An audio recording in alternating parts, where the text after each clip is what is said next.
கர்த்தருடைய நாமம் மகிமைப்படுவதாக. Praise the Lord. இந்த ISM இறையியல் பாடசாலையினுடைய 19வது பட்டமளிப்பு விழாவிலே பங்கெடுத்து கொண்டிருக்கிறதான, மேடை அலங்கரித்து கொண்டிருக்கிறதான போதக பிதாக்களுக்கும், முன்பதாக ஊழியத்திற்கு தாகத்தோடு கூட செல்லுகிறதற்கு ஆயத்தத்தோடு கூட பட்டம் பெறுகிற மாணவர்களுக்கும், அதாவது ஊழியர்களுக்கும், பின்பதாக அமர்ந்திருக்கிற அவருடைய உறவினர்கள், நண்பர்கள், விசுவாச பிள்ளைகள் யாவருக்கும் ஆண்டவராய் இயேசு கிறிஸ்துவின் நாமத்தினாலே வாழ்த்துக்களை தெரிவித்து கர்த்தர் உங்களை ஆசீர்வதிப்பாராக.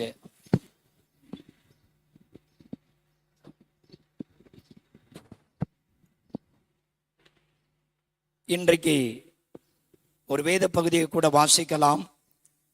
2 சாமுவேலின் புஸ்தகம் 6ஆம் அதிகாரம் 11ஆம் வசனத்தையும் 12வது வசனத்தையும் ஒருவர் வாசிக்கலாம். 2 சாமுவேலின் புஸ்தகம் 6ஆம் அதிகாரம் 11ஆம் வசனம் 12வது வசனம். கர்த்தருடைய பெட்டி கீத்தியனாகிய ஓபேத்-ஏதோமின் வீட்டிலே 3 மாதம் இருக்கையில் கர்த்தர் ஓபேத்-ஏதோமையும் அவன் வீட்டார் அனைவரையும் ஆசீர்வதித்தார். தேவனுடைய பெட்டியின் நிமித்தம் கர்த்தர் ஓபேத்-ஏதோமின் வீட்டையும் அவனுக்கு உண்டான எல்லாவற்றையும் ஆசீர்வதித்தார் என்று தாவீது ராஜாவுக்கு அறிவிக்கப்பட்டது. அப்பொழுது தாவீது தேவனுடைய பெட்டியை ஓபேத்-ஏதோமின் வீட்டிலிருந்து தாவீதின் நகரத்துக்கு மகிழ்ச்சியுடனே கொண்டு வந்தான். கர்த்தருடைய நாமம் மகிமைப்படுவதாக. இன்றைக்கு உங்களோடு கூட பேசும்படியான செய்தியினுடைய தலைப்பு கர்த்தருடைய பெட்டியின் மகிமை என்ன என்கிற தலைப்போடு கூட உங்களிடத்திலே இந்த வார்த்தைகளை பகிர்ந்து கொள்ள தேவன் கிருபை செய்தருள்வாராக. முதலாவது ஆராதனை நடத்தினதான போதகர் ஜூடா பென்கர் அவர்கள் அடிக்கடி இந்த வார்த்தையை பயன்படுத்தி கொண்டிருந்தார். உடன்படிக்கை பெட்டி, கர்த்தருடைய பெட்டி என்று சொல்லி அந்த வார்த்தைகளை அவர் அதிகமாய் பயன்படுத்தினார். அந்த பெட்டி பெத்சிமேஸ் என்கிற பட்டணத்தில் வந்த பொழுது ஜனங்கள் சந்தோஷப்பட்டார்கள் என்று சொல்லி இந்த வார்த்தைகள் எல்லாம் அவன் பயன்படுத்தினார். அப்பொழுது நான் ஒன்றை புரிந்து கொண்டேன். கர்த்தர் கொடுத்ததான அந்த வார்த்தையை தேவன் அங்கீகரித்திருக்கிறார் என்கிறதை நான் அறிந்து தேவாதி தேவனுக்கு நான் நன்றி செலுத்தினேன். ஆகவே இந்த கர்த்தருடைய பெட்டியானது ஓபேத்-ஏதோமினுடைய வீட்டிலே 3 மாதம் இருந்த பொழுது ஓபேத்-ஏதோம் மாத்திரமல்ல, அவனுடைய வீட்டார் அனைவரையும் கர்த்தர் ஆசீர்வதித்தார் என்று சொல்லி இந்த வேதம் சொல்லுகிறது. இந்த கர்த்தருடைய பெட்டியை குறித்து நாம் தெளிவாக அறிந்து கொள்ள வேண்டியது அவசியம். அந்த பெட்டியினுடைய மேன்மை என்ன என்கிறதை என்னாகமத்தின் புஸ்தகம் 10ஆம் அதிகாரம் 33ஆம் வசனத்திலிருந்து 36ஆம் வசனம் வரை வாசிக்க வேண்டாம், நீங்கள் குறித்து வைத்துக் கொள்ளுங்கள். அந்த வசனத்தை வாசிக்கிற பொழுது கர்த்தருடைய பெட்டியானது இஸ்ரவேல் ஜனங்களுக்கு இளைப்பாறும் ஸ்தலத்தை தேடி கொடுத்தது என்று சொல்லி வேதம் சொல்லுகிறது. இரண்டாவதாக, கர்த்தருடைய பெட்டி இஸ்ரவேல் ஜனங்களுக்கு பகலிலே மேகஸ்தம்பமாக காணப்பட்டது. மூன்றாவது, கர்த்தருடைய பெட்டி இஸ்ரவேல் ஜனங்களுக்கு இரவிலே அக்கினி ஸ்தம்பமாய் காணப்பட்டது. நான்காவது, கர்த்தருடைய பெட்டி இஸ்ரவேல் ஜனங்களின் சத்துருக்களை சிதறடிக்க பண்ணினது. ஆகவே இந்த நாளிலே பட்டம் பெறுகிற தேவனுடைய ஊழியர்கள் ஒன்றை நன்றாக புரிந்து கொள்ள வேண்டும். அன்றைக்கு கர்த்தருடைய பெட்டி உடன்படிக்கை பெட்டி என்று அழைக்கப்படுகிற அந்த பெட்டியின் மூலமாகவே தேவன் தன்னுடைய காரியங்களை தன்னை வெளிப்படுத்துகிறதற்கு அந்த ஸ்தானத்தை அவர் பயன்படுத்தினார். இப்பொழுது நம்முடைய கரங்களிலே அங்கே வாசம் பண்ணின தேவனாகிய கர்த்தர் வார்த்தையாக இருந்து அந்த வார்த்தை இப்பொழுது ஒரு உடன்படிக்கை பெட்டியாக உங்களுடைய கரங்களிலே கொடுக்கப்பட்டிருக்கிறது. இந்த உடன்படிக்கை பெட்டியாக காணப்படுகிற இந்த வேத வார்த்தையானது உங்களுக்கு இளைப்பாறுகிற ஸ்தலத்தை தேடி கொடுக்கிறதுக்கு வல்லமை உள்ளதாக இருக்கிறது. இந்த உடன்படிக்கை பெட்டியானது பகலிலே மேகஸ்தம்பமாகவும் இரவிலே அக்கினி ஸ்தம்பமாகவும் ஊழியத்தின் நிமித்தமாய் உங்களுக்கு வருகிற எதிராளிகளை சிதறடிக்கத்தக்க வல்லமை உள்ளதாகவும் இந்த உடன்படிக்கை பெட்டி காணப்படுகிறது. அல்லேலூயா. சத்தமா சொல்லுவோமா? ஆமா, நாங்க தான் பேசி பேசி பாஸ்டர் மோகன் அவர்களை குறித்து கேள்விப்பட்டிருக்கிறேன். இன்னைக்கு தான் அவங்க வார்த்தையை கேட்டேன். அவங்க சாட்சியை கேட்கிற பொழுது ரொம்ப ஆச்சரியமாக இருந்தது. அவங்க கல்லறையை பார்த்தே ஊழியத்தில் வளர்ந்து 36 சபைகளை ஸ்தாபித்திருக்கிறார். அவரும் பேசும்போது தண்ணியை குடிச்சு பேசினார். நானும் நேற்றைக்கு 2 மெசேஜும் தண்ணியை குடிச்சு பேசிட்டு நான் யோசித்தேன், பாவம் அவர் என்னை போல தான் ரொம்ப பாடுபட்டு இருக்கிறார். ஏன்னா தொடர்ந்து பேசி கொண்டிருக்கிற பொழுது தொண்டைக்கு அப்படிப்பட்ட பிரச்சனை, இந்த மைக்கு நிறைய வித்தியாசப்படுகிறதுனால அதுல நிறைய பிரச்சனை, கொஞ்சம் சிரமம் இருந்தால் நீங்கள் மன்னித்துக் கொள்ளும்படியாய் உங்களை அன்போடு கூட கேட்டுக்கொள்கிறேன். சரி, இந்த பெட்டியானது தேவனுடைய பிள்ளைகள் அறிந்து வைத்திருக்கிறது மாத்திரமல்ல, அந்த காலத்திலே பெலிஸ்தர்களாகிய அந்த மனிதர்கள் கர்த்தருடைய பெட்டியை குறித்ததான அவர்களுக்கு ஒரு மனநிலை காணப்பட்டது. நீங்கள் வீட்டில் போய் வாசித்துக் கொள்ளுங்கள். 1 சாமுவேலின் புஸ்தகம் 4ஆம் அதிகாரம் 5ஆம் வசனத்திலிருந்து 8ஆம் வசனம் வரைக்கும் வாசித்து பார்க்கிற பொழுது நமக்கு எல்லாருக்கும் நன்றாக தெரியும். நீங்கள் எல்லாம் வேதாம கல்லூரில் படித்து தேர்ச்சி பெற்று பட்டம் பெறும்படியாக வந்திருக்கிறீர்கள். ஆகவே சுருக்கமாக நான் சொல்லி கடந்து செல்லும்படியாக விரும்புகிறேன். அந்த பெட்டி ஆசரிப்பிடத்தில் இருக்கிறது. பெலிஸ்தர்கள் யுத்தத்துக்கு வந்திருக்கிறார்கள். அந்த இடத்திலே யுத்த களத்திற்கு இப்பொழுது பெட்டியை எடுத்துக்கொண்டு போகிறார்கள். ஏலியினுடைய 2 புத்திரர்களும் அந்த பெட்டியை அங்கே கொண்டு செல்கிறார்கள். 7ஆம் வசனம் சொல்லுகிறது, தேவன் பாளையத்தில் வந்தார் என்று சொல்லப்பட்டபடியினால் பெலிஸ்தர் பயந்து, ஐயோ நமக்கு மோசம் வந்தது, இதற்கு முன் ஒருபோதும் இப்படி நடக்கவில்லையே என்று சொல்லி அந்த ஜனங்கள் புலம்பினார்கள். கர்த்தருடைய பெட்டி வருகிறது என்று சொன்னால் இஸ்ரவேலின் தேவனாகிய கர்த்தர் அங்கே வந்திருக்கிறார் என்று சொல்லி அர்த்தம். இந்த வேத புத்தகம் உங்களுடைய கரங்களிலே இருக்கிறது என்று சொன்னால் ஆண்டவராய் இயேசு கிறிஸ்து வார்த்தையாகிய தேவன் உங்களோடு கூட இருக்கிறார் என்கிறதை நீங்கள் புரிந்து கொள்ள வேண்டும். இந்த வேத புத்தகம் வெறுமனே நம்முடைய கரங்களில் இருக்கிற பொழுது அதனால ஒன்றும் பிரயோஜனப்படாது. எப்பொழுது இந்த வேத புஸ்தகத்தை நன்றாக வாசித்து அதை நன்றாக தியானித்து உங்களுடைய வாழ்க்கையிலே அந்த வேத வசனங்களை நீங்கள் அபியாசப்படுத்துகிறீர்களோ அப்பொழுது இந்த வார்த்தை உங்களுக்கு தேவையான எல்லாவற்றையும் செய்கிறதுக்கு அது போதுமானதாக இருக்கிறது. அல்லேலூயா. சத்தமா சொல்லுமா? என்னுடைய அனுபவத்திலிருந்து நான் உங்களுக்கு சொல்லுகிறேன். இன்றைக்கு நீங்கள் பட்டம் பெற்று கடந்து செல்கிறேன் என்று சொன்னால் வேதாகமத்தில் ஆதியாகமம் 1ஆம் அதிகாரத்திலிருந்து வரிசையா தியானிக்க ஆரம்பிங்க. தினந்தோறும் வாசிங்க, தினந்தோறும் வேதவசனத்தை தியானிங்க. அந்த தொடர்ந்தேர்ச்சியாக வரிசையா வாசிக்கிற பொழுது அதை சரியாக உங்களால் புரிந்து கொள்ள முடியும். அதுல எந்தெந்த காரியங்களிலெல்லாம் கர்த்தர் உங்களோடு கூட பேசுகிறாரோ. நேற்றுக்கு இரவிலே செய்து கொடுக்கிற பொழுது முன்பகுதியிலே உட்கார்ந்திருக்கிற உங்களை எல்லாம் எதிர்பார்த்தேன். ஆனால் நிறைய பேர் நேற்றைக்கு மாத்திரம் எடுத்துக்கொள்ளப்பட்டீர்கள். மீண்டும் இன்றைக்கு திரும்பி வந்திருக்கிறீர்கள். உங்களை நான் ஆசீர்வதிக்கிறேன். அதிலே ஒரு காரியத்தை நான் பேசினேன். 4 விதமான காலங்களை குறித்து பேசுகிற பொழுது அதிலே ஒரு காரியம், சீர்திருத்துகிற காலத்தை நாம் தள்ளிவிடக் கூடாது அல்லது தவற விட்டுவிடக் கூடாது என்று சொல்லி அதை குறித்து பேசினேன். ஆகையினால வேத வசனத்தை நீங்கள் ஒவ்வொரு நாளும் வாசித்து தியானிக்கிற பொழுது அந்த வேத வசனத்தின் மூலமாக கர்த்தர் உங்களை சீர்திருத்தும்படியாக விரும்புவார்.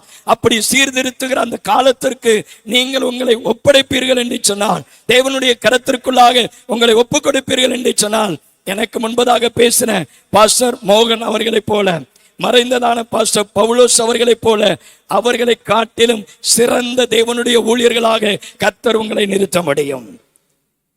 நல்ல வார்த்தை தானே சொன்னேன், கொஞ்சம் அல்லையிலே சொல்லுங்களேன். ஆமாம், சரோஜினி அம்மாட்ட கேட்டால் சொல்லுவாங்க, இதே நேரத்தில் கேரளாவில் இப்படி ஒரு கிராஜுவேஷன் நடக்கும்னு சொன்னால் நான் இப்படி ஒரு வார்த்தை சொன்னேன்னா இந்த ஆடிட்டோரியமே அதிரத்தக்க வண்ணமாக ஆமேன்னு வந்திருக்கும். என்னமோ நம்மளை கெடுத்து வச்சுட்டோமோ அப்படின்னு சொல்லி எனக்கு ஒரு வருத்தம். எங்கள் சபையிலையும் இதை ஓயாமல் சொல்லிக்கிட்டு இருப்பேன்.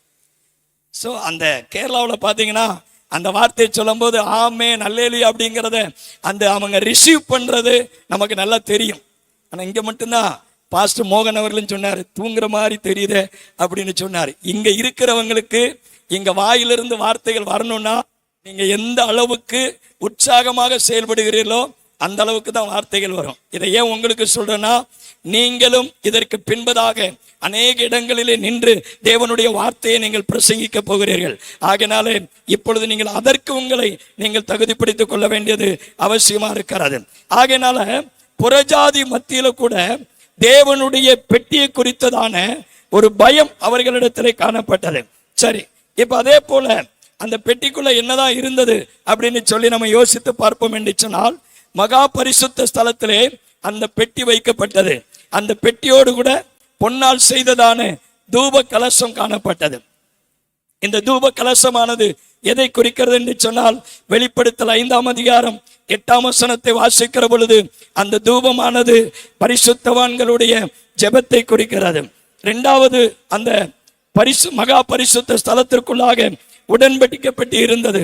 அதுதான் தேவன் வாசம் பண்ணுகிற ஒரு இடமாக காணப்பட்டது. மூன்றாவதாக அந்த பெட்டியிலே மன்னா வைக்கப்பட்டதான ஒரு பாத்திரம் இருந்தது. யோவான் 6ஆம் அதிகாரம் 48ஆம் வசனத்திலிருந்து 58ஆம் வசனம் வரை வாசித்து பார்ப்பீர்கள் என்று சொன்னால், தேவனுடைய பராமரிப்பு குறிக்கிறது. வனாந்தரத்திலே 40 வருடங்கள் அவர்கள் விதைக்கவும் இல்லை, அறுக்கவும் இல்லை. அவர்களை 40 வருஷம் மன்னாவினால் போஷித்து நடத்தினார். ஆகவே ஊழியத்திற்கு கடந்து செல்கிற உங்களையும் தேவன் பராமரித்து நடத்துகிறதற்கு அவர் போதுமானவரால் இருக்கிறார் என்கிறதை வலியுறுத்தும்படியாக மன்னா வைக்கப்பட்ட பொற்பாத்திரம் உடன்படிக்கை பெட்டியிலே வைக்கப்பட்டிருந்தது. அதற்குள்ளாக ஆரோனுடைய துளிர்த்த கோல் இருந்தது. அது கிறிஸ்துவனுடைய உயிர்த்தெழுதலுக்கும் ஆசாரியத்துவத்திற்கும் அடையாளமாக காணப்படுகிறது. இன்றைக்கு நீங்கள் பட்டம் பெற்று ஊழிய ஸ்தலத்திற்கு களத்திற்குள்ளாக நீங்கள் கடந்து செல்ல போகிறீர்கள். இயேசு கிறிஸ்து சொன்னார், ஓநாய்களுக்குள்ளே ஆடுகளை அனுப்புகிறது போல உங்களை நான் அனுப்புகிறேன் என்று சொன்னார்.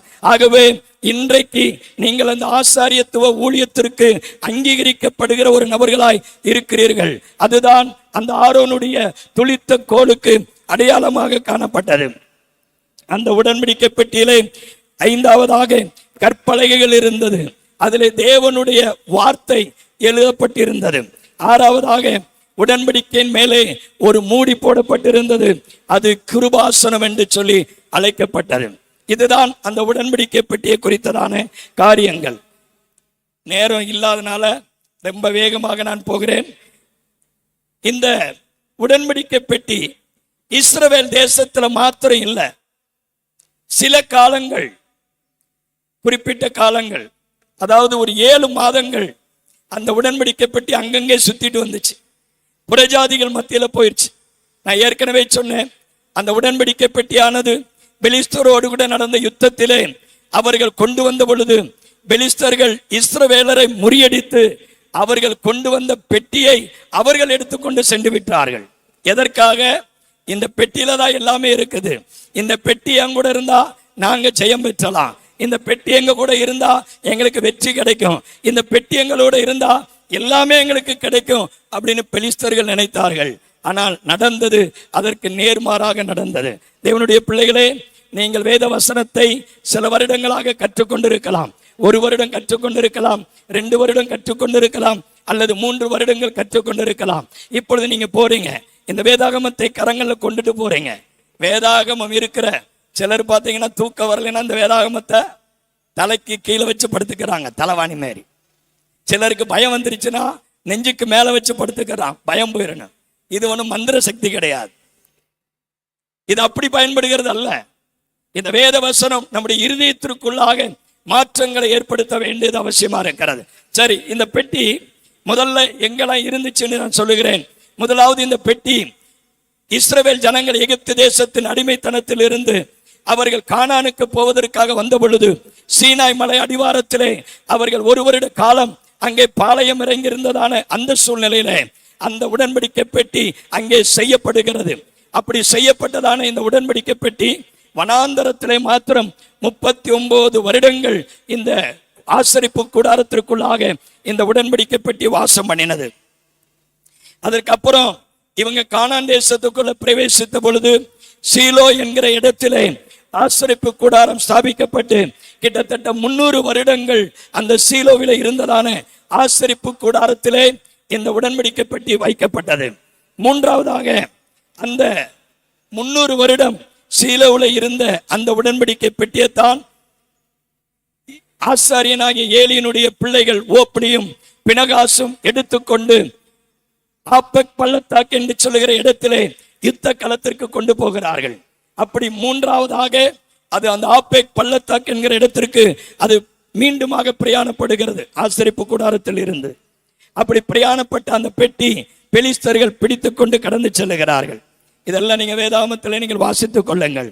அதுக்கப்புறம் அந்த ஆப்பெக் பள்ளத்தாக்கிலே பிடிக்கப்பட்டதான அந்த கர்த்தருடைய பெட்டியை அவர்கள் அஸ்தோத் அப்படிங்கிற இடத்திற்கு கொண்டு செல்லுகிறார்கள். அந்த அஸ்தோத் என்கிற இடத்திலே அவர்கள் கொண்டு சென்று வைத்த பொழுது அங்கே தாகோனுடைய சிலை உடைந்து விழுகிறது. ஆகையினால அதை எடுத்துக்கொண்டு காத் என்கிற இடத்திற்கு கொண்டு போகிறார்கள். அங்கே போகிற பொழுது அந்த ஜனங்கள் எல்லாம் அங்கே அலறுகிறார்கள், இந்த பெட்டி எங்களிடத்துக்கு வர வேண்டாம் என்று சொல்லி. அதுக்கப்புறமாக எக்ரோன் என்கிற இடத்திற்கு கொண்டு போகிறார்கள். அங்கிருக்கிற ஜனங்களும் அலறுகிறார்கள், இந்த பெட்டி எங்களுக்கு வேண்டாம் என்று சொல்லி. அதன் பின்பு அந்த பெட்டி யூதா பட்டணத்தில் இருக்கிற பெத்சிமேஸ் என்கிற இடத்திற்கு அங்கே கொண்டு வரப்படுகிறது. வேதம் சொல்லுகிறது, அதைத்தான் ஜூடா பெண்கிறவர்கள் ஆராதனை நேரத்திலே சொன்னார்கள். அந்த கர்த்தருடைய பெட்டி 7 மாதத்திற்கு பின்பு யூதா பட்டணத்தில் இருக்கிற பெத்சிமேஸ் எல்லைகளுக்குள்ளாக வருகிறதை கண்டதான ஜனங்கள் மிகுந்த சந்தோஷப்பட்டார்கள். பின்னாடி நான் அதை குறித்து நான் சொல்லுகிறேன். அதற்கப்புறமாக இந்த பெத்சிமேஸ் மனுஷர்களும் இந்த பெட்டி எங்களுக்கு வேண்டாம், அவர்கள் தேவனுடைய பிள்ளைகள் தான்,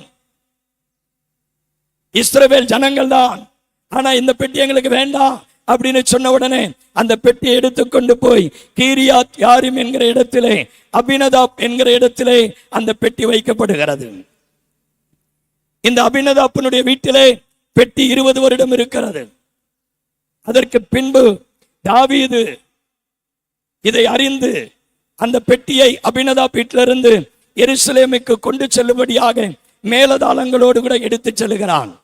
அபினதாப் வீட்டிலிருந்து கொண்டு போகிற பொழுது அந்த வண்டியானது ஆடின பொழுது பெட்டி கீழே விழுகிறதோ என்கிறது பயந்து ஊசா என்கிற மனிதன் பெட்டியை தொட்டான், அவன் செத்தான். ஐயா, 20 வருஷம் அவன் வீட்டில் தான் அந்த பெட்டி இருந்துச்சு. ஆனா அந்த பெட்டியை இப்பொழுது கொண்டு செல்லுகிறார்கள். அந்த பெட்டியை ஊசா தொட்ட பொழுது ஊசாவை அடித்தார், அவன் செத்தான். 20 வருஷம் வீட்டில் இருந்த பெட்டி. இதை பார்த்த உடனே தாவீது பயந்துட்டான், இந்த பெட்டி என் வீட்டுக்கு வர வேண்டாம், இவன் தொட்ட உடனே செத்துட்டான், ஆகையினால எங்க வைக்கலாம்னு நினைக்கிற பொழுது அப்பொழுதுதான் ஓபேத் ஏதோம் என்கிற வீடு பக்கத்தில் இருந்த பொழுது ஓபேத் ஏதோமினுடைய வீட்டிலே அந்த பெட்டியை கொண்டு போய் வைத்தார்கள். இந்த ஓபேத் ஏதோமுடைய வீட்டுல 3 மாசம் தான் அந்த பெட்டி இருக்கிறது. ஆனா 3 மாசத்துல அந்த பெட்டியினுடைய நிலை நிமித்தமாக ஓபேத் ஏதோம் மாத்திரமல்ல, அவனுடைய வீட்டார் அனைவரும் ஆசீர்வதிக்கப்பட்டார்கள். இதை குறித்து தான் ஒரு 4 காரியங்களை உங்களோடு கூட பகிர்ந்து கொள்ளும்படியாக நான் விரும்புகிறேன். ஒன்றை நல்லா புரிந்து கொள்ளுங்க. 1 கொரிந்தியரின் புஸ்தகம், அதை மட்டும் எடுத்துக்கொள்ளுங்க. 1 கொரிந்தியரின் புஸ்தகம் 10ஆம் அதிகாரம் 1ஆம் வசனத்திலிருந்து 5ஆம் வசனம் வரைக்கும் நீங்கள் வாசித்து பார்ப்பீர்கள் என்று சொன்னால், அங்கே அப்போஸ்தலனாகிய பவுல் இஸ்ரவேல் ஜனங்களை குறித்து சொல்லுகிற பொழுது அவன் சொல்லுகிறான், பிதாக்கள் எல்லாரும் மேக கீழாய் இருந்தார்கள். நல்லா கவனிங்க, எல்லாரும் இஸ்ரவேல் ஜனங்களில் இருந்த 30 லட்சம் ஜனங்களும் எல்லாரும் என்கிற வார்த்தையை அங்கே அப்போஸ்தலனாகிய பவுல் பயன்படுத்துகிறார். எல்லாரும் மேகத்திற்கு கீழாய் இருந்தார்கள், எல்லாரும் சமுத்திரத்தின் வழியாய் நடந்து வந்தார்கள், எல்லாரும் மோசைக்குள்ளாக மேகத்தினாலும் சமுத்திரத்தினாலும் ஞான ஸ்நானம் பண்ணப்பட்டார்கள், எல்லாரும் ஒரே ஞான போஷணத்தை புசித்தார்கள். 4வது வசனம், எல்லாரும் ஒரே ஞான பானத்தை குடித்தார்கள். எப்படியெனில் அவர்களோடு கூட சென்ற ஞான கண்மலையின் தண்ணீரை குடித்தார்கள், அந்த கண்மலை கிறிஸ்துவே என்று சொல்லுகிறார். இதுவரைக்கும் ரொம்ப நல்லா இருந்துச்சு. ஆனா அடுத்த வசனம் 5வது வசனம் பவுல் இப்படியாய் சொல்லுகிறார், அப்படி இருந்தும், நல்லா கவனிங்க, அப்படி இருந்தும் அப்படின்னா என்ன அர்த்தம்?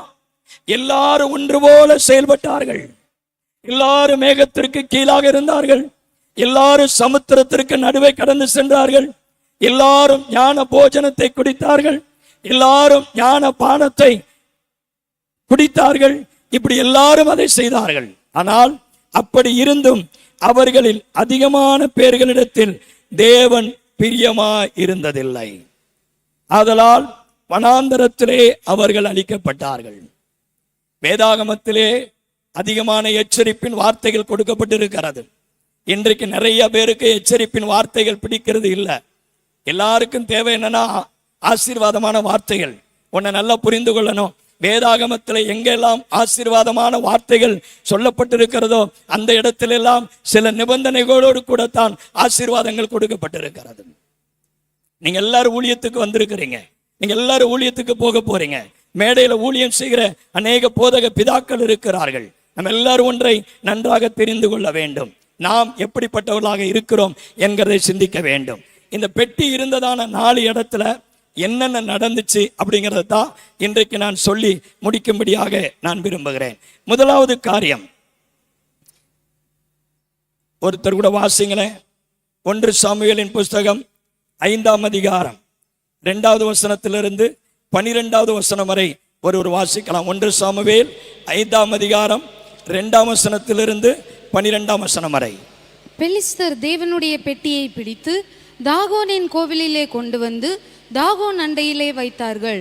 அஸ்தோத் ஊரார் மறுநாள் காலமே எழுந்திருந்து வந்தபோது இதோ தாகோன் கர்த்தருடைய பெட்டிக்கு முன்பாக தரையிலே முகங்குப்புற விழுந்து கிடந்தது.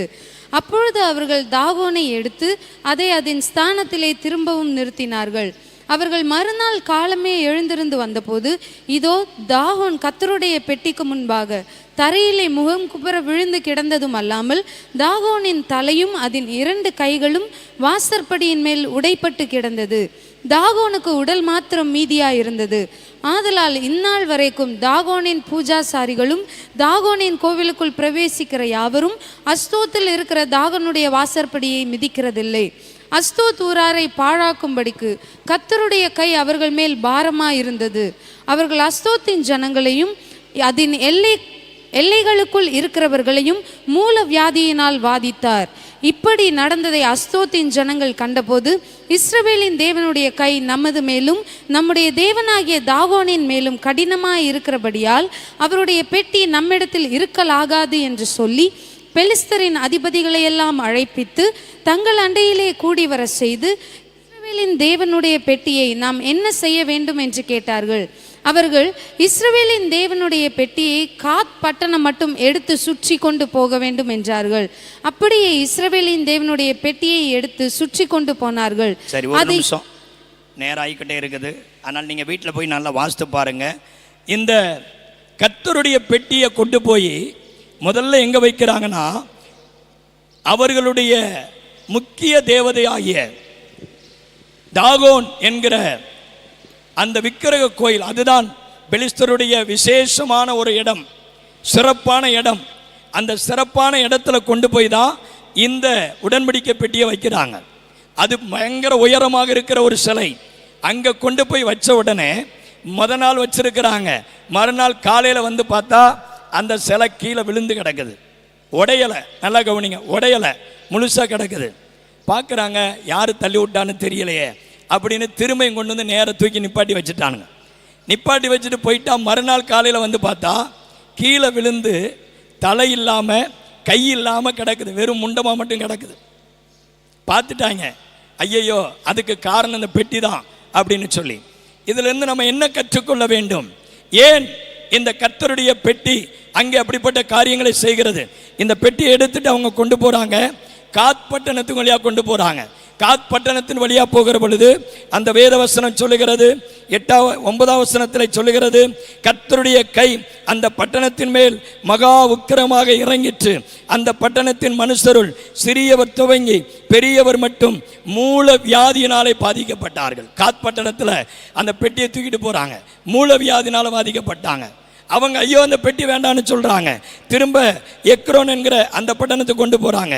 அங்க போகிற பொழுது 10ஆம் வசனத்தில் சொல்லுகிறார்கள், எங்களையும் எங்கள் ஜனங்களையும் கொன்று போட இஸ்ரவேலின் தேவனுடைய பெட்டியை எடுத்து எங்களுக்கு சுட்டி கொண்டு வந்தார்கள் என்று கூக்குரலிட்டார்கள்.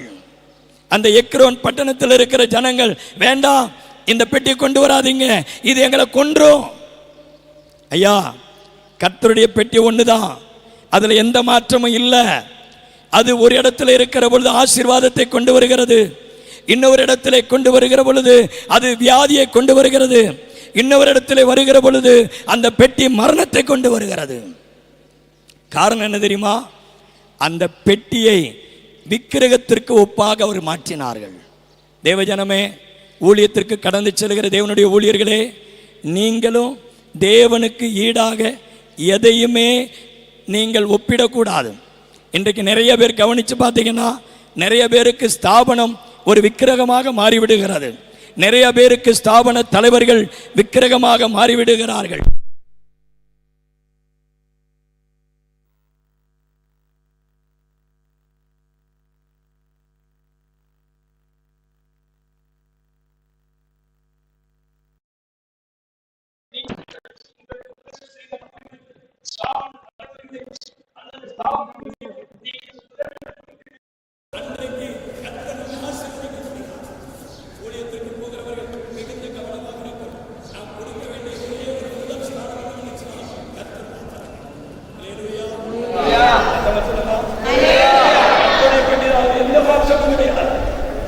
அதுக்குள்ள இருக்கிறது வேற ஒண்ணும் கிடையாது.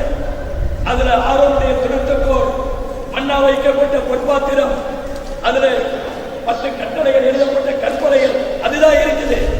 ஆனா ஒரு இடத்துக்கு போகும்போது வியாதியை கொண்டு வருகிறது, இன்னொரு இடத்துக்கு போகிற பொழுது அது மரணத்தை கொண்டு வருகிறது. இதை பார்த்துதான் பெலிஸ்தர்கள் அந்த பெட்டி நம்ம இருக்கக்கூடாது, நம்மகிட்ட இருக்கிறதுனால நிறைய உபத்திரவங்களை சந்திச்சிட்டோம், இந்த பெட்டியே நமக்கு வேண்டாம்னு சொல்லி 7 மாதம் கழித்து அந்த பெட்டியை யூத ஜனங்கள் மத்தியிலே அனுப்பி விடுகிறார்கள். அதைத்தான் 2வது காரியமாக நம்ம பார்க்க இருக்கிறோம். 2வது காரியம், புறஜாதிகள் மத்தியில் அந்த பெட்டி இருந்த பொழுது அவர்களுக்கு வியாதியையும் மரணத்தையும் கொண்டு வந்தது. 2வதாக இந்த பெட்டி பெத்சிமேஸ் என்கிற பட்டணத்திலே அது வருகிறது. வண்டி அனுப்புனாங்க, அது நேர இஸ்ரவேல் தேசத்தினுடைய எல்லைக்குள்ளாக அது வருகிறது. பெத்சிமேஸ் பட்டணத்துக்குள்ள வருகிற பொழுது அங்கே இருக்கிறதான வயல்வெளியில் இருக்கிற ஜனங்கள், வேலை செய்து கொண்டிருக்கிற ஜனங்கள் ஒரு வண்டி வருகிறதையும் அதில் கர்த்தருடைய பெட்டி இருக்கிறதையும் கண்டு சந்தோஷப்படுகிறார். வாசிங்களேன், 1 சாமுவேலின் புஸ்தகம் 6ஆம் அதிகாரம் 13ஆம் வசனத்தை வாசிக்கலாம். பெத்ஷிமேஷின் மனுஷர் பள்ளத்தாக்கிலே கோதுமை அறுத்து கொண்டிருந்தார்கள். அவர்கள் தங்கள் கண்களை ஏறெடுக்கும் போது பெட்டியை கண்டு அதை கண்டதினால் சந்தோஷப்பட்டார்கள். அதே 6ஆம் அதிகாரம் 19ஆம் வசனத்தை வாசிங்க. ஆனாலும் பெத்ஷிமேஷின் மனுஷர் கர்த்தருடைய பெட்டிக்குள் பார்த்தபடியினால் கர்த்தர் ஜனங்களில் 50,070 பேரை அடித்தார். அப்பொழுது கர்த்தர் ஜனங்களை பெரிய சங்காரமாக அடித்ததின் நிமித்தம் ஜனங்கள் துக்கித்து கொண்டிருந்தார்கள். அருமையான ஊழியர்களே, கவனித்து பாருங்கள். இது கர்த்தருடைய ஜனங்கள் மத்தியில் இந்த பெட்டி கடந்து வருகிறது. அதை பார்த்த உடனே பெத்ஷிமேஷின் மனுஷர்கள் மிகுந்த சந்தோஷப்படுகிறார்கள். ஆனா வந்த உடனே அவங்கள்ட்ட 50,070 பேர் செத்துட்டார், கொன்னுட்டார் ஆண்டவர். தேவ ஜனங்கள் தான் பெட்டியை கண்டு சந்தோஷப்பட்டார்கள். விளைவு 50,070 பேரை தேவன் அடித்தார், அவர்கள் மரித்தார்கள்.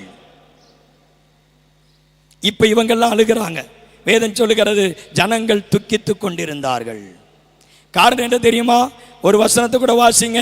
என்னாகமத்தின் புஸ்தகம் 4ஆம் அதிகாரம் 15ஆம் வசனத்தை நாம் வாசிக்கிற பொழுது ஒரு காரியத்தை புரிந்து கொள்ள முடியும். வாசியுங்கள். என்னாகமம் 4ஆம் அதிகாரம் 15ஆவது வசனம். பாளையம் புறப்படும் போது ஆரோனும் அவன் குமாரரும் பரிசுத்த ஸ்தலத்தையும் அதனுடைய சகல பனிமுட்டுகளையும் மூடி தீர்த்த பின்பு கோகாத் புத்திரர் அதை எடுத்துக்கொண்டு போகிறதற்கு வரக்கடவர்கள். அவர்கள் சாகாதபடிக்கு பரிசுத்தமானதை தொடாதிருக்க கடவர்கள். ஆசரிப்பு கூடாரத்திலே கோகாத் புத்திரர் சுமக்கும் சுமை இதுவே. இப்ப இதுல நீங்க நல்லா கவனிச்சீங்கன்னா, இந்த என்னாகமத்தின் புஸ்தகத்தில் வீட்டில் போய் பட்டம் பெறுகிற ஊழியர்கள்லாம் கொஞ்சம் நல்லா வாசித்து பாருங்க. அதான் நான் சொன்னேன், ஒவ்வொரு காரியமா வரிசையா நீங்க வாசித்தீங்கன்னா உங்களுக்கு தெளிவாக புரியும். அங்கே ஆண்டவராகிய தேவன், பிதாவாகிய தேவன் இஸ்ரவேல் ஜனங்களுக்கு தெளிவாக கட்டளை கொடுத்திருக்கிறார். ஆசரிப்பு கூடாரத்தில் 3 இடம். 1 பிரகாரம் பரிசுத்த ஸ்தலம், மகா பரிசுத்த ஸ்தலம். மகா பரிசுத்த ஸ்தலத்துக்குள்ள அந்த தூப கலசருக்கு உடன்படிக்கை பெட்டி, அவ்வளவுதான், வேற ஒண்ணுமே இருக்கக்கூடாது. திரைச்சலை போட்டு மூடிடணும், யாரும் போகக்கூடாது. வருஷத்துக்கு ஒரு முறை மாத்திரம் பிரதான ஆசாரியர் மட்டும்தான் உள்ள போகணும். எப்படி இருக்குன்னு யோசித்து பாருங்க. அவன் உள்ள போகும்போது உயிரை கையில பிடிச்சிட்டு தான் போவான். ஒரு வருஷமா உள்ள என்ன இருக்குன்னு தெரியாது, என்ன நடந்துச்சுன்னு தெரியாது, உள்ள போனா அவர் என்ன பண்ணுவாருன்னு தெரியாது. பிரதான ஆசாரியருடைய நிலை எப்படி இருக்குன்னு கொஞ்சம் கற்பனை பண்ணி பாருங்க. இப்படிப்பட்ட சூழ்நிலையில அந்த நீங்க ஆசரிப்பு கூடாரத்தை பிரிக்கிற காரியங்களை பார்த்தீங்கன்னா, ஆசரிப்பு கூடாரத்தை பிரிக்கிற பொழுது நான் புரிந்து கொண்டதை உங்களுக்கு சொல்லுகிறேன். ஆரோனும் அவனுடைய குமாரர்களும் அந்த மகா பரிசுத்த ஸ்தலத்திற்கு முன்பதாக மூடப்பட்டிருக்கிற நிறைய அப்படியே பிடிச்சி அப்படியே இறக்கி உடன்படிக்கை பெட்டியை பார்க்க கூடாது. அப்படியே இறக்கி அப்படியே உடன்படிக்கை பெட்டியை மூடிடணும். அந்த துணியை வச்சு, திரைச்சீலை வச்சு உடன்படிக்கை பெட்டியை மூடி, அதுக்கு மேலே தகசு தூள் என்கிற ஒரு தோல், வேத பண்டிதர்கள் சொல்றாங்க அது டால்மின் மீனுடைய தோலாக இருக்கலாம் என்று சொல்லி, தகசு தோலை வைத்து அதுக்கு ஒரு மூடி செஞ்சு வச்சிருப்பாங்க. தகசு தோலை வச்சு மூடிடணும். அதுக்கு மேலே இளநீல நூலினால் செய்யப்பட்ட ஒரு சால்வை இருக்கும், அதை வச்சு மூடணும். இதெல்லாம் மூடி கொடுத்ததுக்கு அப்புறம் கோகாத் புத்திரர் வரணும். அவங்க இதை எடுத்து தோல்ல கொண்டு சுமந்துட்டு போகணும். அவன் அதை பார்த்தானா செத்தான். யாருமே உடன்படிக்கை பெட்டியை பார்க்க கூடாது, பார்த்தா செத்தான். அதுதான் தேவனுடைய கட்டளை. ஆனால் இந்த பெத்சிமேசின் மனிதர்கள் அந்த பெட்டியை கண்ட சந்தோஷத்திலே, நான் நினைக்கிறேன் மூடி இருந்துச்சா மூடி இல்லையான்னு எனக்கு தெரியல.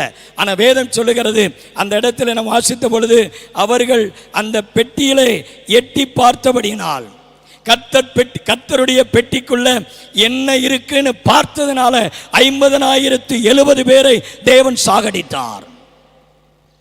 இதிலிருந்து உங்களுக்கு நான் சொல்ல விரும்புகிற காரியம் என்னவென்று சொன்னால், ஊழியத்திலே துணிகரம் என்பது இருக்கக்கூடாது, துணிகரமா செயல்படக்கூடாது. எல்லா நேரங்களிலும் கர்த்தருக்கு பயப்படுகிற பயம் நமக்கு காணப்பட வேண்டும். இன்றைக்கு ஊழியத்திலே அந்த துணிகரம் அதிகமாக தலைவிரித்தாடுகிறது. புதிதாக ஊழியத்துக்கு செல்லுகிற தேவனுடைய ஊழியர்கள், இந்த காரியம் உங்களுடைய இருதயத்திலே ஒரு எச்சரிப்பின் சத்தமாக இருக்க வேண்டும். இன்றைக்கு ஊழியம் என்பது ஏதோ நாடக கொட்டையை போல மாறிவிட்டது. சபை என்பது நாடக கொட்டகை போல மாறிக்கொண்டிருக்கிறது. ஒரு பரிசுத்தம் இல்லை, ஒரு பயபக்தி இல்லை, ஒரு விக்கிரக ஆராதனை போல நடந்து கொண்டிருக்கிறது. ஆகவே ஒரு எச்சரிப்பின் சத்தமாக, எச்சரிக்கையோடு கூட உங்களை ஊழிய களத்திற்குள்ளாக கர்த்தர் அனுப்ப வேண்டும் என்று சொல்லி விரும்புகிறார். எந்த துணிகரமும் இருக்கக்கூடாது. ஒவ்வொரு மாசமும் திருவிருந்துக்கு அப்போ நான் தான் செய்வேன். திராட்சை ரசம் நாங்களே வீட்டில் செஞ்சு தான் திருவிருந்து கொடுப்போம். ஒவ்வொரு முறை செய்கிற பொழுதும் ஆண்டவர்கிட்ட சொல்லுவேன், இந்த அப்பத்தை எப்படி செய்யணும் எங்களுக்கு தெரியாதுப்பா, வேதத்தில் எங்களுக்கு எந்த ஆதாரமும் இல்லை, என்ன செய்யணும்னு தெரியாது, ஏதோ எங்கள் புத்திக்கு தெரிஞ்ச அளவுக்கு இந்த அப்பத்தை செய்கிறோம், இந்த திராட்சை ரசத்தை செய்கிறோம், இதில் எதையாவது தகர்ந்தா தயவாய் ஒரு விஷயங்களை மன்னிச்சிருங்க. அப்படி ஒவ்வொரு மாசமும் திருவிருந்துக்கு அந்த அப்பம ரசத்தை செய்கிற பொழுது தேவனிடத்தில் அப்படி ஒரு வார்த்தையை சொல்லாமல் இருந்தது இல்லை. துணிகரத்தோடு விட செய்யக்கூடாது. இஸ்ரவேல் ஜனந்தான், தேவனால் தெரிந்து கொள்ளப்பட்ட ஜனந்தான், கர்த்தருடைய பெட்டியை கண்டு சந்தோஷப்படைந்த ஜனந்தான்.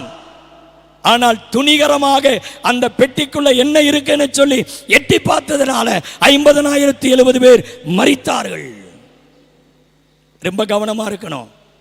இன்னைக்கு நிறைய ஊழியக்காரர்கள் ஊழியம் செய்றாங்க.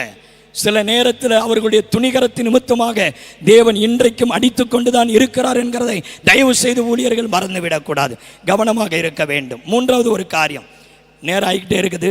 மூன்றாவது ஒரு காரியம், அந்த பெட்டி பெத்சிமேசிலிருந்து கீரியாத் யாரிம் என்கிற அந்த இடத்திற்கு கடந்து வருகிறது. அங்கே அபினதாப் என்று சொல்லுகிற ஒரு மனிதனுடைய வீட்டிலே அந்த பெட்டி வைக்கப்படுகிறது. அந்த அபினதாப் வீட்டில் 20 வருஷம் பெட்டி இருக்குது. நான் முதல்ல சொன்னேன், புறஜாதியினிடத்தில் அந்த பெட்டி இருந்தது. அது அவர்களுக்கு வியாதியையும் மரணத்தையும் கொண்டு வந்தது. இரண்டாவதாக அது யூத ஜனங்கள் மத்தியிலே அந்த பெட்டி வந்தது. ஆனால் சந்தோஷப்பட்டார்கள்.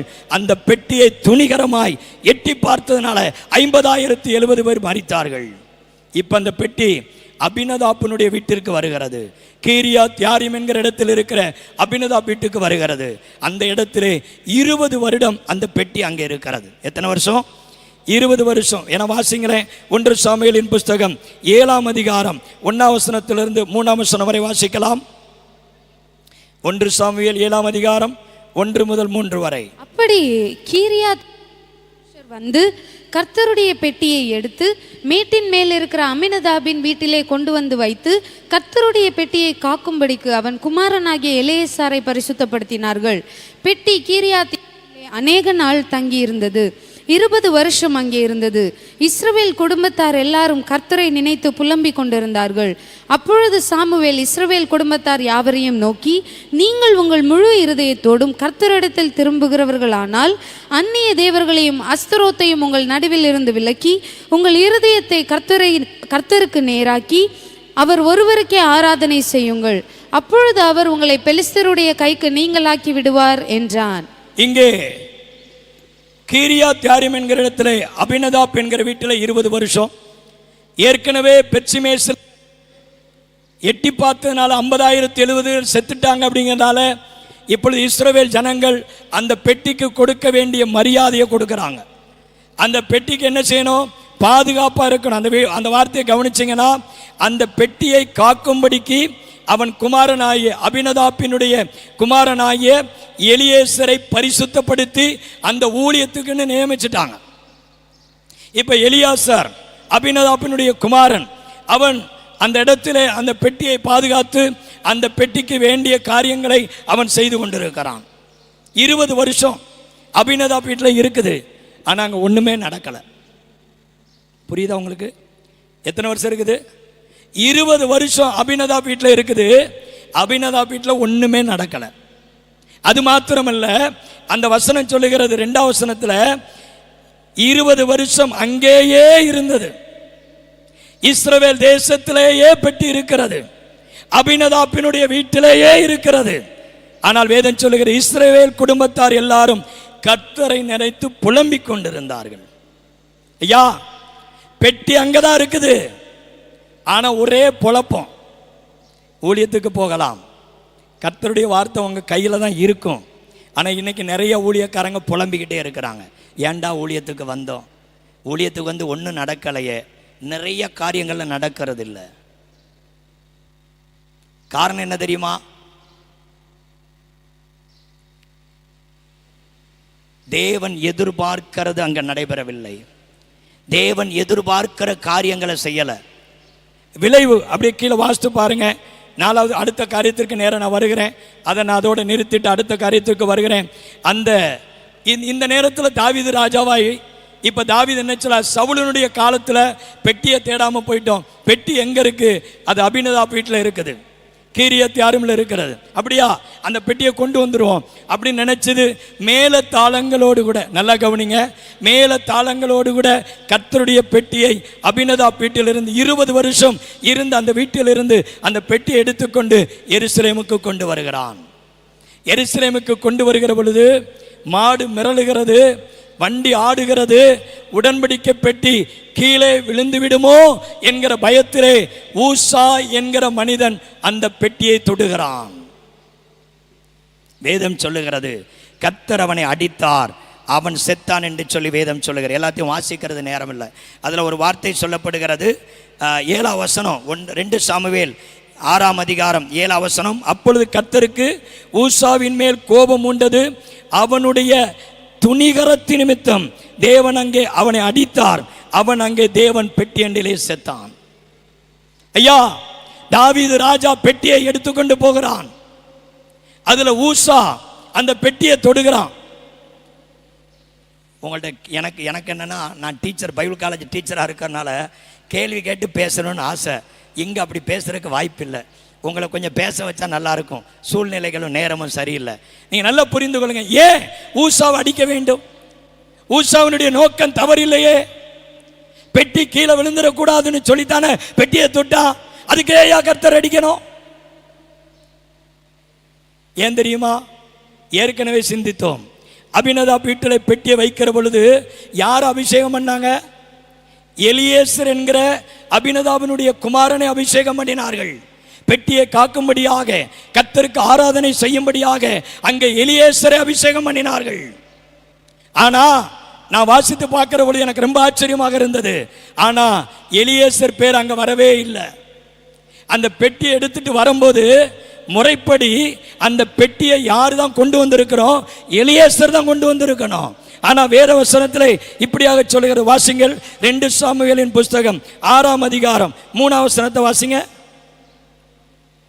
2 சாமுவேல் 6ஆம் அதிகாரம் 3ஆம் வசனம். தேவனுடைய பெட்டியை ஒரு புதிய ரதத்தின் மேல் ஏற்றி அதை கிபியாவில் இருக்கிற அபினதாபின் வீட்டிலிருந்து கொண்டு வந்தார்கள்.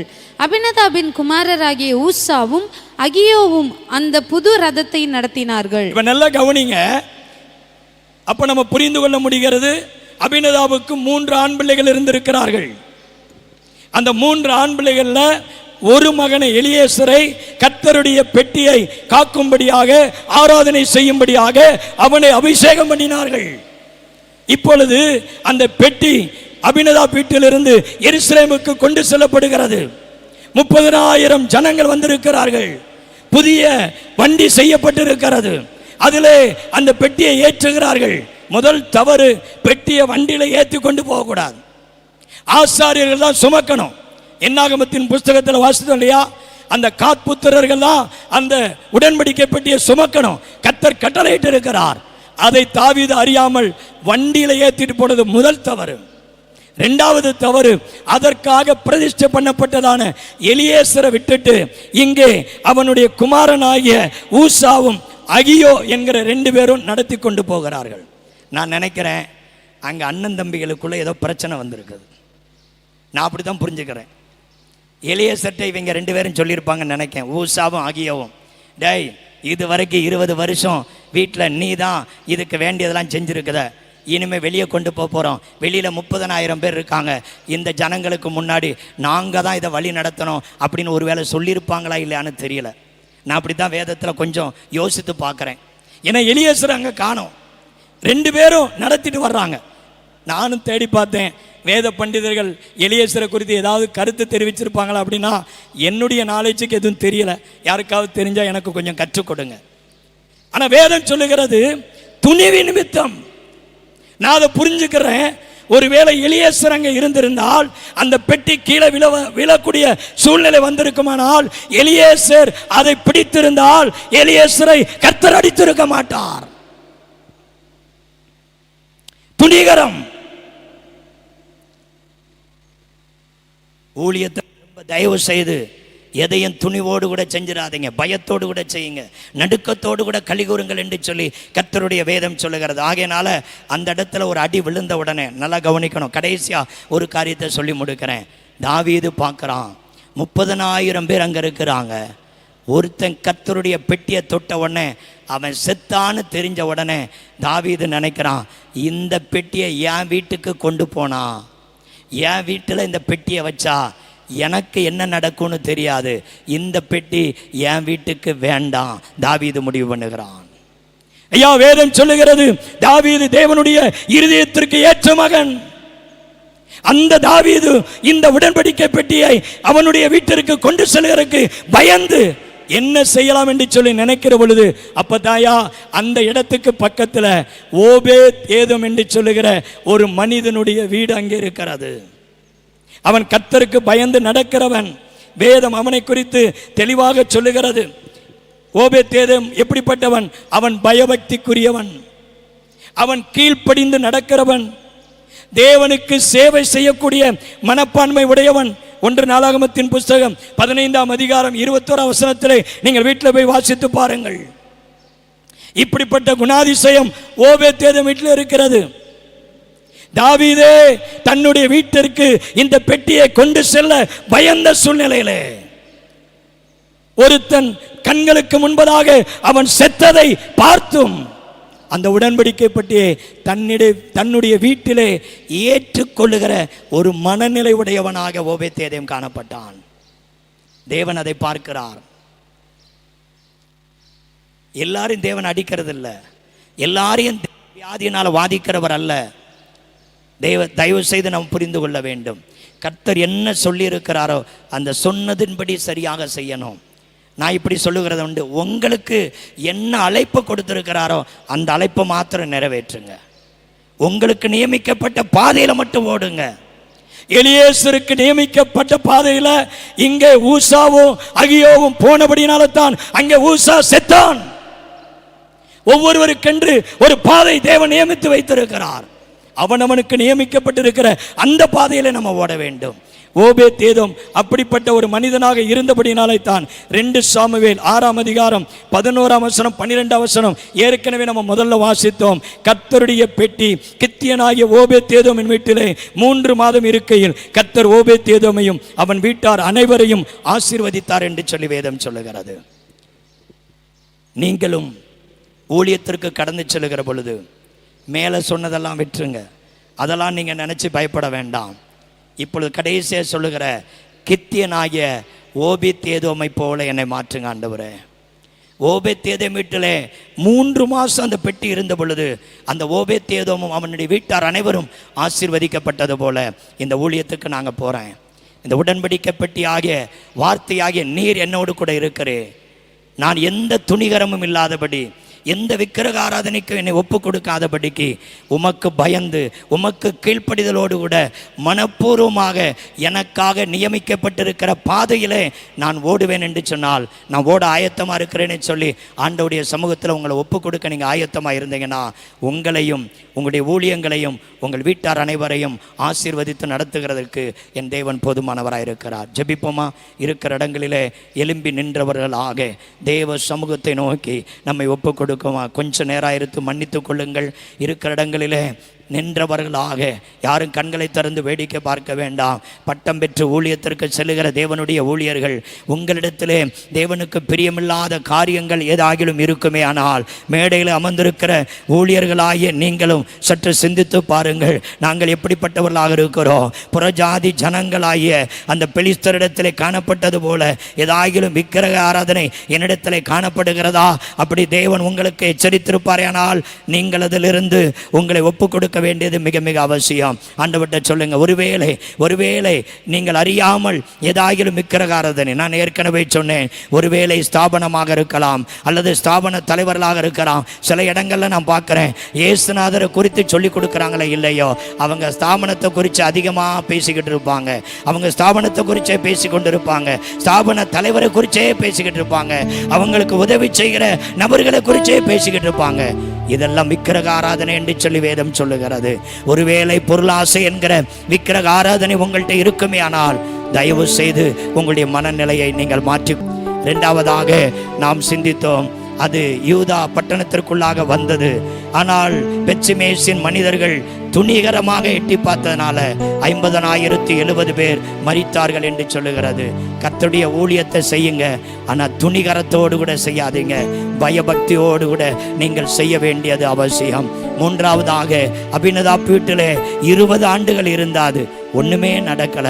ஐயா, இன்னைக்கு நிறைய ஊழியக்காரங்க 20 வருஷம் 30 வருஷம் 40 வருஷம் ஊழியம் செஞ்சு கொண்டிருக்கிறாங்க. அவங்களுக்கும் ஒரு பிரயோஜனம் இல்லை, அவங்களால தேவனுக்கும் பிரயோஜனம் இல்லை. அப்படிப்பட்ட நிலைமை வேண்டாம். இன்றைக்கு 20 வருஷம் 30 வருஷமா ஊழியம் செய்தும் நீங்கள் புலம்பிக் கொண்டிருப்பீர்களே ஆனால் நீங்கள் ஏதோ ஒரு விதத்திலே நீங்கள் தவறிக்கொண்டிருக்கிறீர்கள். கர்த்தருடைய ஊழியத்தை கர்த்தருடைய சித்தத்தின்படி செய்து கொண்டிருக்கிற தேவனுடைய ஊழியக்காரர்களுக்கு ஒரு நாளும் புலப்ப வரக்கூடாது. அது ஆசீர்வாதத்தை தான் கொண்டு வர வேண்டும், அது சமாதானத்தை தான் கொண்டு வர வேண்டும், அது சந்தோஷத்தை தான் கொண்டு வர வேண்டும். நாம் ஆராதிக்கிற தேவன் சாதாரண தேவன் அல்லையா? 4வதாக ஓபேத்-ஏதோமினுடைய வீட்டிலே வந்தது. 3 மாசம் தான் இருந்துச்சு. 20 வருஷம் ஒரு வீட்டிலே இருந்தது. இறுதியிலே அவன் தன்னுடைய மகனை இழந்தான். தேவஜனமே, 3 மாசத்துல அவனும் அவனுடைய வீட்டார் அனைவரும் ஆசீர்வதிக்கப்பட்டார்கள். ஓபேத்-ஏதோமை போல என்னை மாற்றுங்கப்பா. ஆண்டவர்கிட்ட சொல்லுங்க, ஓபேத்-ஏதோமினிடத்தில் இருந்த குணாதிசயம் என்னிடத்துல இருக்கட்டும், என்னிடத்துல இருக்கட்டும். எத்தனை பேர் சொல்ல முடியும், கர்த்தர் என் கூட பேசியிருக்கிறாரையா, இந்த வார்த்தைக்கு என்னை ஒப்பு கொடுக்கிறேன்னு சொல்லுகிறவங்க உங்களுடைய வலது கரத்தை தேவனுக்கு நேராக உயர்த்தி ஆண்டவருடைய சமூகத்தில் உங்களை அர்ப்பணிப்பீர்களா? அதற்காகத்தான் நாம் இந்த நாளிலே நாம் வந்திருக்கிறோம். இது கர்த்தர் கொடுத்த வார்த்தை. 100% என்னால் சொல்ல முடியும். அதை உறுதிப்படுத்தும்படியாகத்தான் ஜூடா பெண்கிறவர்கள் மூலமாக ஆராதனை நேரத்தில் மாறி மாறி மாறி உடன்படிக்கை பெட்டி, கர்த்தருடைய பத்தி, பெட்சுமேசின் மனுஷர்கள் என்கிறதை திரும்ப திரும்ப அவர் சொல்லிக் கொண்டிருந்தார். அநேகருடைய கரங்கள் உயர்த்தப்பட்டிருக்கிறது. கரங்களை உயர்த்தினவங்களுடைய வலது கரத்தை தலைமையில வைத்துக்கொண்டு, இடது கரத்தை உங்களுடைய இருதயத்தில் வைத்துக்கொண்டு தேவ சமூகத்துல உங்களை ஒப்பு கொடுத்து ஜெபியுங்கள். நம்ம எல்லாருக்காக அருமையான தாயார் சரோஜினி பவுலோஸ் அம்மா அவர்கள் வந்து நம்ம எல்லாருக்காக அர்ப்பணித்து அவர்கள் ஜெபிக்கிறதாக இருக்கும். ஜெபிக்கலாம். எங்கள் அன்பின் பரலோக பிதாவே, குமாரனாக இயேசுவின் நாமத்தினாலே உம்முடைய சமூகத்திலே நாங்கள் வருகிறோம். இந்த நாளிலும் ஆண்டவரே, சில வருடங்களாக படித்து பட்டம் பெற்று ஆண்டவரே களத்திற்கு நேராக கடந்து செல்லுகிற இந்த ஆண்டவரே ஊழியர்கள், ஆண்டவரே சகோதர சகோதரிகள் யாவரையும் உம்முடைய கரத்தில் ஒப்புக் கொடுக்கிறோம். மேடையிலே அலங்கரித்துக் கொண்டிருக்கிற போதக பிதாக்கள் யாவரையும் உம்முடைய கரத்தில் ஒப்புக் கொடுக்கிறோம். ஆண்டவரே, எங்களோடு கூட பேசின அந்த வார்த்தைக்கு கீழ்ப்படிந்து ஓபேத் ஏதோமை போல ஆண்டவரே உம்முடைய ஊழியத்தை செய்கிறது நிமித்தமாக ஆண்டவரே, நாங்கள் மாத்திரமல்ல, எங்கள் மூலமாய் செய்கிற எங்கள் ஊழியமும் எங்களுடைய குடும்பமும் ஆசீர்வாதத்தை பெற்றுக்கொள்ளும்படியாக பிதா, குமாரன், பரிசுத்த ஆவியாகிய திரியேக நாமத்தினாலே ஒவ்வொருவரையும் மனதார வாழ்த்தி ஆசீர்வதித்து நாங்கள் ஜெபிக்கிறோம். ஆசீர்வதிக்கப்பட்டிருப்பார்களாக. இயேசுவின் நாமத்தில் ஜெபிக்கிறோம் ஜீவனுள்ள நல்ல பிதாவே.